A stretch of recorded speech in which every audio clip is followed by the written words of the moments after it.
Hello and welcome to Screenshots, a study in the life of Jesus from the lens of Mark. This is lesson 4.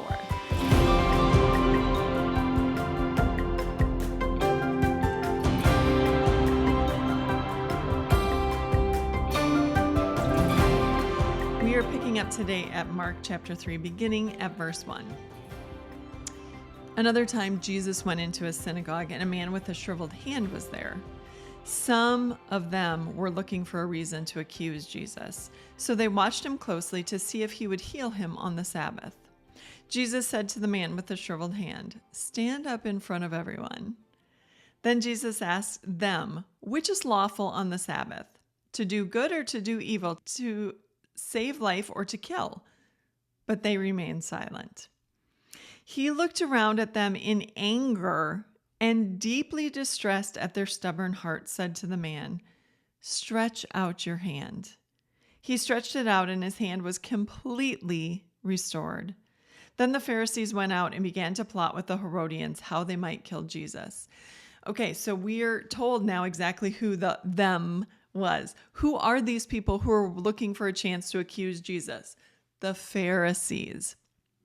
They were some of the religious leaders of the day, and they were watching Jesus like a hawk, hoping to catch him doing something that they could use against him, that they could accuse him of, because they wanted to get rid of him. Now, notice that Jesus called them into question. He said, "What is right, to save a life or to kill it, to do right or to do wrong, to do good or to do evil?" He was trying to get them to examine their own hearts, because Jesus did not want to break any rules. He agreed with the Sabbath laws that his Father had given. You should not work on the Sabbath. He didn't want to work on the Sabbath. Healing, having compassion, was not work, even though the Pharisees decided in their own heart that it was. It's so easy for us to get tripped up in little things too. I think especially as mothers, we can really get bogged down by technicalities. I remember different times when my kids were teenagers, and I always had a rule that my kids had to turn in their phone at the end of the night, usually around 10:30 or so. They had to turn in their phones. I didn't allow phones in their rooms. And there were times that I went to them, and I wasn't always tactful and I wasn't always friendly about it, but I was like, "Hey, it's 10:35. Where's your phone?" And they were in the middle of a conversation with a friend who was having a hard time. And they would tell me, "Mom, I'm talking to such and such," or "This is what's going on," or whatever. And I would say, 5 minutes. You've got 5 minutes. As if this whole teen drama should be able to wrap up in a nice little bow in five minutes. 5 minutes is all you need. And now looking back at that, I think of how I too, a lot of times, let the letter of the law really influence how I scolded my kids, how I disciplined my kids. And if I would have just taken a deep breath, was it really going to matter if they turned their phone in 15 or 20 minutes late that night because they were trying to be kind to a friend? They were helping them through stuff? No. Most of the time, I wasn't waiting to go to sleep the second that they handed in their phone anyway.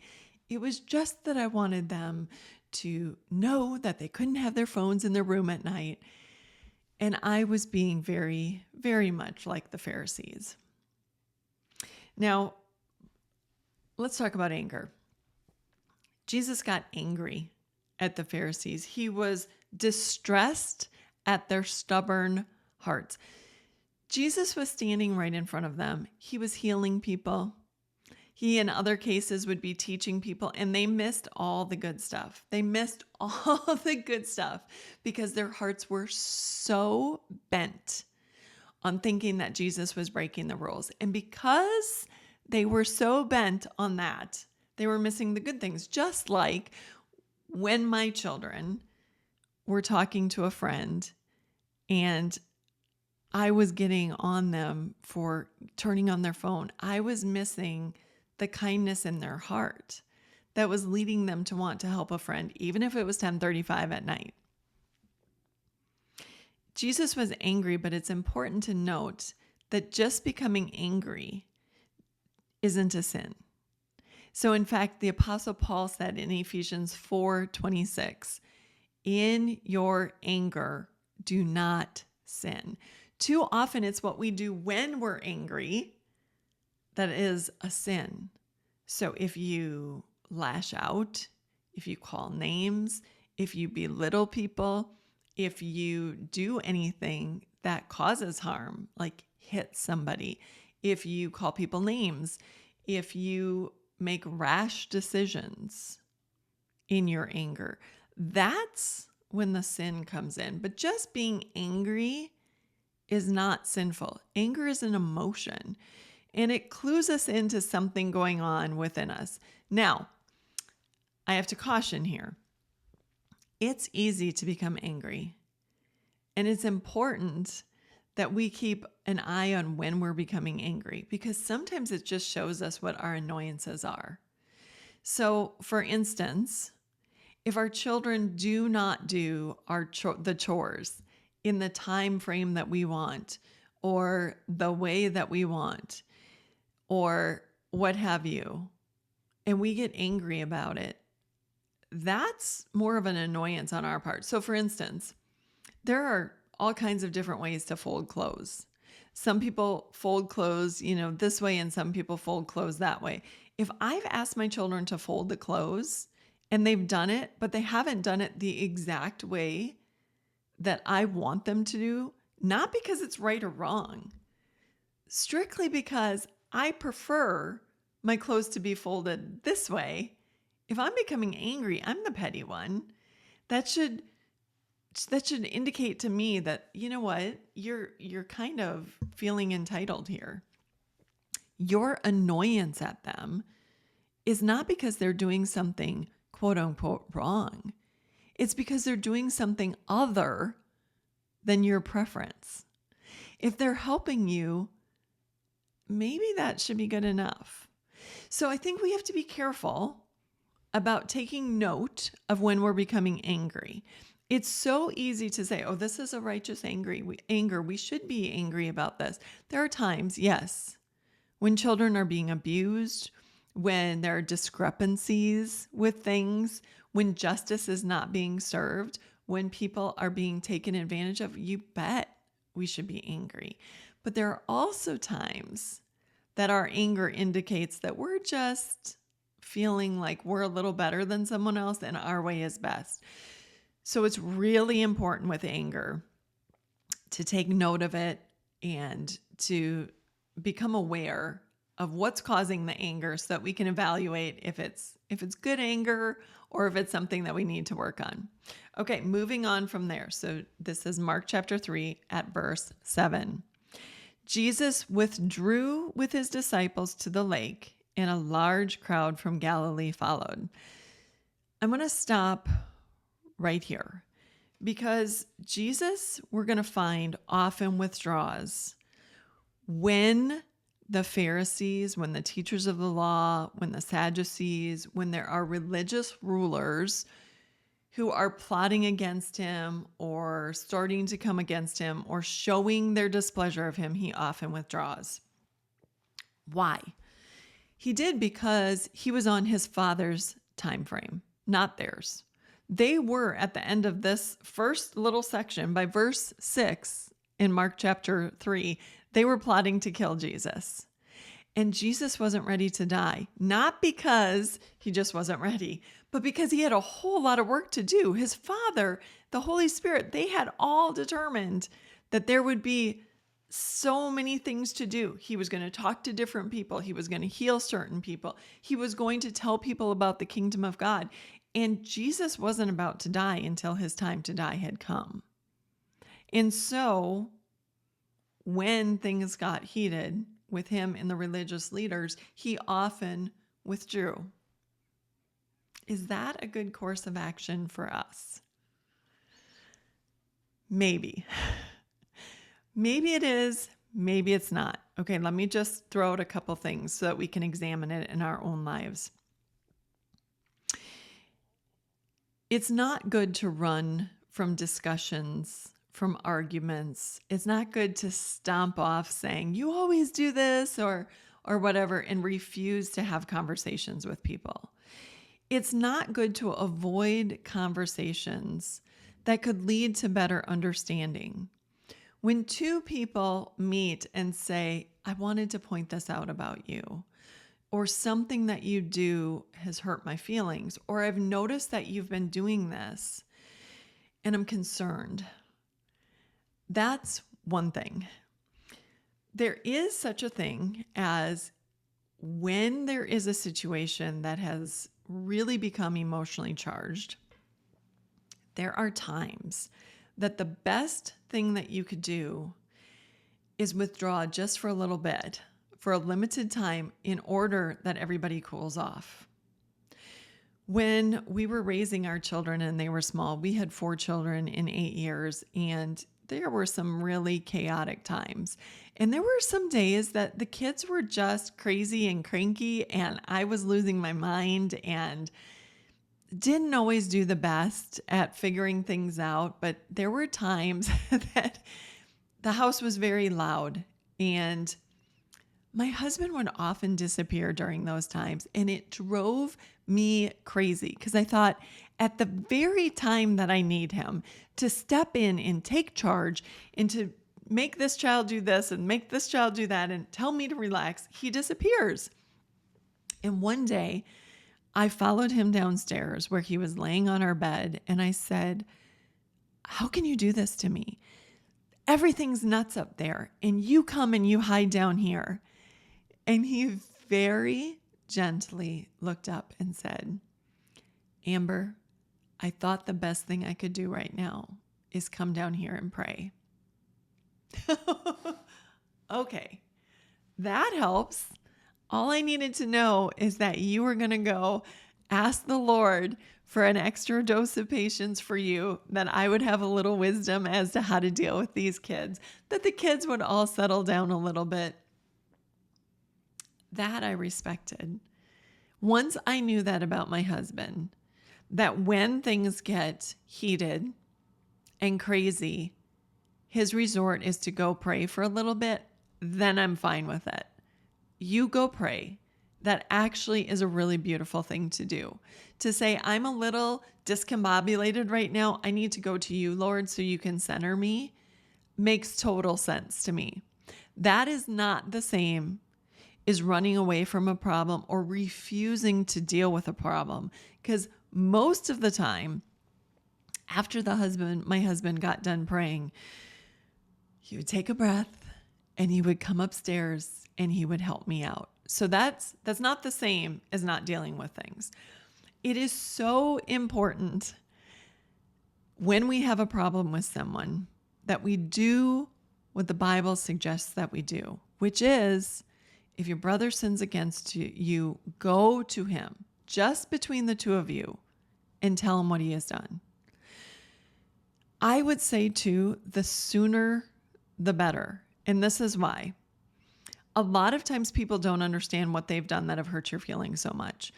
I've learned this the hard way by spending a lot of time being hurt by things that people don't even realize they've done. And sometimes, not always, sometimes just having a conversation with them is enough to completely and totally clear it up.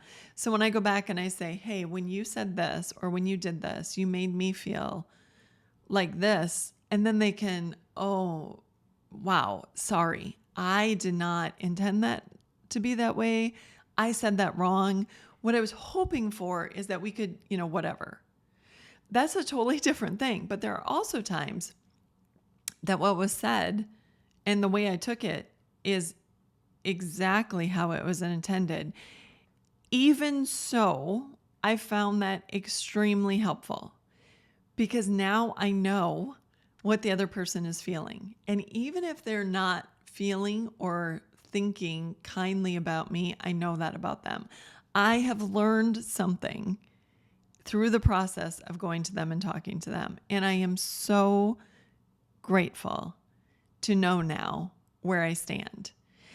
It is a much worse thing, in my opinion, to not talk to someone and to not know what they're thinking, then let them go on and think whatever they think, and to let a chasm build between the two of you that over time it seems to get bigger and it becomes a bigger issue to deal with. So if at all possible, when you are able to confront the person, go to them kindly with gentleness, knowing that you are not always right either. And just let them know what you're thinking, what you're feeling, what you've noticed, and allow them to air their grievances or to tell you what's going on from their point of view.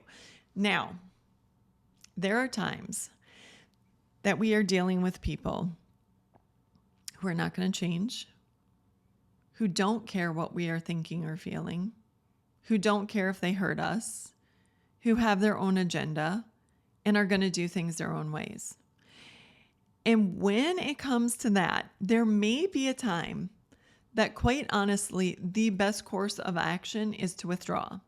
There are certain people that you need to have boundaries with, because time has shown that even if you go to them lovingly, even if you express something in your side of it, they have shown themselves to be people that don't care, are not going to take your point of view into consideration. And if you go to them, you are likely to be devoured. When you find people like that, it's good to establish boundaries and know withdrawing is probably the best course of action at this point. So who are these people? The Bible refers to people who won't change and won't listen to other people as fools. So in Proverbs 12, verse 15, it says, "The way of fools seems right to them, but the wise listen to advice." So a fool then is someone who won't listen to advice. Their way is the only way. They don't need to hear from you. They don't need to hear from anybody else. It doesn't matter what you come to them with. It doesn't matter what evidence you have, the studies, the, relationship experience that you have. Nothing that you say is going to matter, because in their own eyes, their way is right. So that is the fool. Proverbs 14:7 says, "Leave the presence of a fool, for there you do not meet words of knowledge." In other words, if you go up against a fool, you are likely to suffer harm for it. They're not going to listen to you. You're going to waste your breath. You're going to waste your emotions, and it's not going to end well.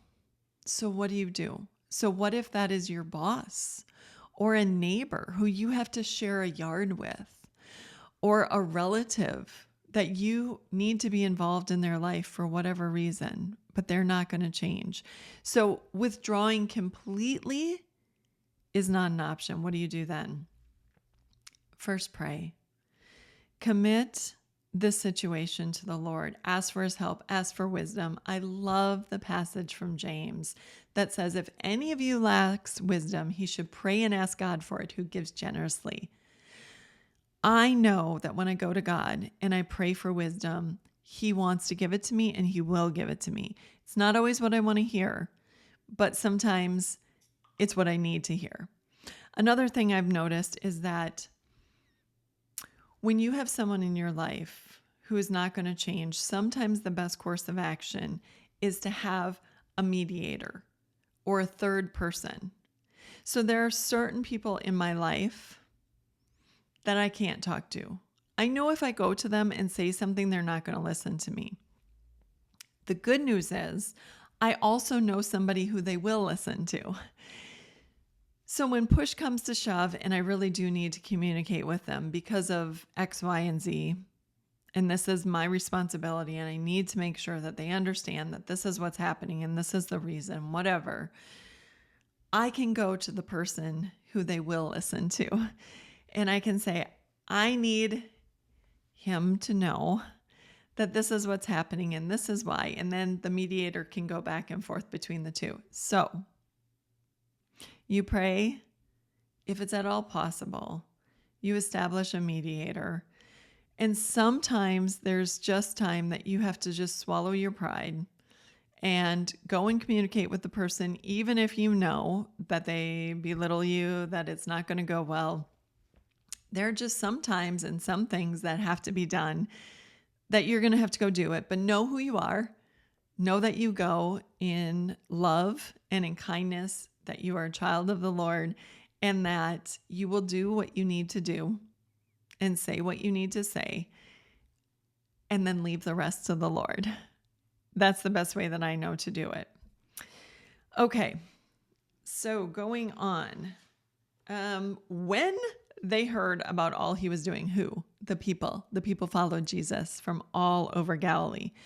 Many came to him from Judea, Jerusalem, Idumea, and all the regions across the Jordan and around Tyre and Sidon. So now it wasn't just the people from Galilee that were coming. They were coming from all over to see Jesus.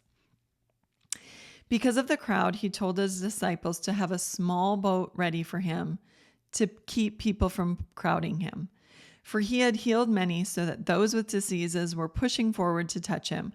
Whenever the impure spirits saw him, they fell down before him and cried out, "You are the Son of God." But he gave them strict orders not to tell others about him. Okay, the whole boat thing makes total sense because people were pushing and crowding him, and eventually people were going to get hurt if he continued to let them just crowd forward and push forward. And so he made sure that the disciples had a boat ready because he could get in the boat. He could remove himself a little bit so that he could continue to teach. But those who wanted him just to heal or cast out spirits would be kept on the shore, so there would be some distance. So there's no reason to push and shove anymore because Jesus has removed himself at least a little bit. Now notice too, again, that we've already talked about the demons and how Jesus had power over the demons and he told them not to speak. And we already talked about why that was. I just want to talk about how important it is to know that just because it's true doesn't mean you have to say something. So this is related, but not the same. So I'm not talking about demons, demonic activity, telling the truth, but Jesus didn't want to tell that. He didn't want the demons to talk about who he was. I'm talking about sometimes we know the truth and we see the truth and we feel like we have to tell everybody the truth, but we don't always have to tell the truth either. Now that I have older children, I see this a lot. So I have 2 children who are married. I have a 20-year-old. I have a 17-year-old. And I've decided that with my married children, I don't want to be that crazy mother-in-law. I don't want to be the woman who comes and goes to their house and tells them all the things they're doing wrong or there's a better way to do things. And so I have learned to take the advice of a friend of mine who I was on her podcast. And she said, "Amber, as your children get older, pray, don't say." So it's up to my children how they want to do things. And sometimes when I go to their house, I think, well, I wouldn't do it that way. But again, I'm 26 or 30 or however many years older than they are, and I learned my lessons. And so now that I have older children, I've realized how just because it's true doesn't mean you have to say it. You don't have to point out things all the time to people. And in fact, it is such a blessing to be the type of person who just encourages other people and prays for them and knows that they will get it eventually. I found raising my children that positive encouragement was by far the best motivator. So what if instead of pointing out people's faults, whoever it is, we can always find faults, right? It is so easy to find faults. So what if instead of finding people's faults, instead of doing that, we encourage them in the things that they were doing well and establish a relationship that they want to come back to us and say, "Hey, is there something I could be doing different to make this easier?" Or even just establishing the kind of relationship that after a while you come to them and say, "You know, when you did that, I think that made him or her feel like that. If I were you, next time I would think about not saying it like that or not doing it like that." But consider instead, when we do that, we've already established with the person that we want to tell that there's a better way. We've already established that we appreciate them, respect them, have love in our hearts for them, and they're so much more prone to listen than if we just constantly come and say, well, you're not doing that right, or you should do this better. And women, I'm talking to me as well as you, but we really have to be careful with our husbands that we don't nitpick constantly. Like, don't do that. Even if it's true. He doesn't need to hear every little thing that he's doing, quote unquote, wrong. Because again, that goes back to that whole anger and annoyance. And is it really technically wrong, or is it my way versus his way? Am I just wishing he would do things a little bit different than what he's doing? Then the last thing I'm going to say is this. Another thing I've noted over the years is that there have been times that I have been doing things at church and people have come up to me and criticized me for doing it. And I got in the habit of saying, thank you. Would you like to come help me? And this is why. A lot of times, if they started to help me, they would realize exactly the situation I was in and why I did things the way that I did. From the outside, we have all kinds of things that we think would make the situations better. But if we're not in the trenches, we really don't know. And so I just want to caution us to be careful about pointing out all the things that we think people could do better because they're quote unquote true. I'm just being honest. I'm just being truthful. And instead encourage all of us to embrace a spirit of encouragement, love, coming alongside each other, helping one another out. That never gets old. And when and if the time is right, God will open a door for you to tell people how they could do it differently. But until then, use caution. And if you do have to approach someone, do it in love. It's always wonderful to get advice from people who have had the experience and know how to do things better. That's wonderful if it's done in love. And if they ask, hey, can I come alongside you and just show you what I've seen and why this matters? Man, that's amazing when it happens like that. Thanks for listening. See you next time.